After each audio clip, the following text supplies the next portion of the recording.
আসসালামু আলাইকুম। আমার চ্যানেলে আপনাদের সকলকে স্বাগত।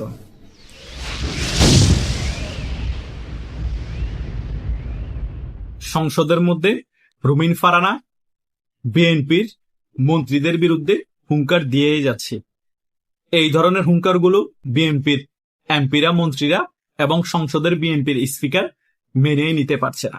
গত একদিন আগে যখন রুমিন ফারহানা সংসদের মধ্যে বলছিল তেলের দাম এত বৃদ্ধি পেয়েছে কেন, দেশের মধ্যে ঘ্যাসের দাম এত বৃদ্ধি পেয়েছে কেন, দেশের দ্রব্যমূল্যের দাম এত বৃদ্ধি পেয়েছে কেন, দেশের মধ্যে যে এরকম দুর্ভিক্ষের অবস্থা, সেই বিষয় নিয়ে সংসদে কোনো কথা হচ্ছে না কেন, সংসদের মধ্যে শুধু সরকারি দল আর বিরোধী দল জুলাই সনদ আর গণভোট নিয়েই কি আলোচনা করবে, যখন আরো তীব্রভাবে আক্রমণ করা শুরু করে দিয়েছে বিএনপির এমপি মন্ত্রীদেরকে, তখনই সংসদের স্পিকার কি করেছে, রুমিন ফারহানার বক্তব্যের মাইকটি বন্ধ করে দিয়েছে।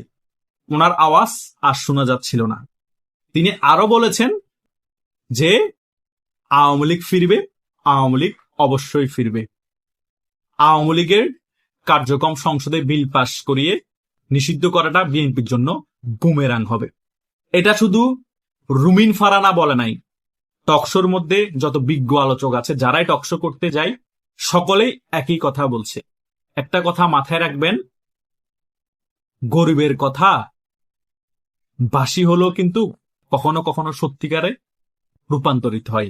রুমিন ফারহানা তো আর ছোট মোটো রাজনীতিবিদ না। টকশোর মধ্যে যারা যায় তারা তো আর নর্মাল আলোচক না। তারা ধরেই নিলাম আন্তাজে অন্ধকারে ঢিল মারছে, তারপরও কিন্তু তাদের কথা আমার মনে হচ্ছে সত্যিতে পরিণতি হবে। কারণ আওয়ামী লীগ ছোটখাটো চুনুপুটি দল না। আওয়ামী লীগ বাংলাদেশে অনেক বড় একটি দল।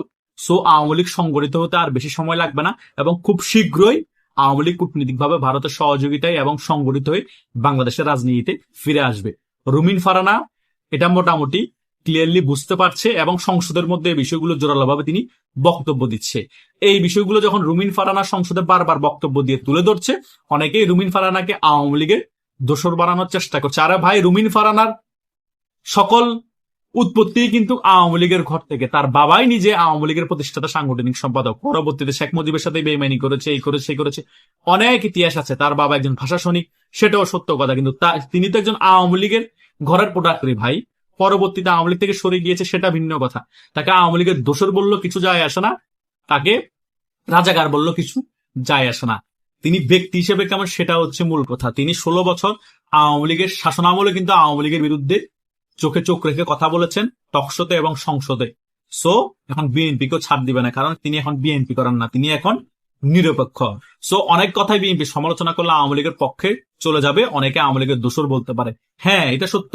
আওয়ামী লীগ যদি আবার ফিরে আসে, তিনি যদি আওয়ামী লীগে যুক্ত হয়, এটাও আমরা অবাক হব না, কারণ তার মতাদর্শের সাথে আওয়ামী লীগের মতাদর্শ অনেক ক্ষেত্রেই মিলে যায়, বরং বিএনপির মতাদর্শের সাথে রুমিন ফারহানার মতাদর্শ মিলে না। এটাই হচ্ছে রিয়েলিটি। সো রুমিন ফারহানার মতো এরকম আরো অনেকেই দেখবেন কিছুদিন পরে ফেসবুকে বলেন, সংসদে বলেন এবং বিভিন্ন টকশোতে বলেন, সকলেই একই সুরে বলবে আওয়ামী লীগ ফিরছে, আওয়ামী লীগ দ্বিগুণ শক্তি নিয়ে ফিরছে এবং আওয়ামী লীগের নিষিদ্ধের সিদ্ধান্তটা বিএনপির জন্য বুমেরাং হতে যাচ্ছে। এটাই হচ্ছে বাস্তবতা।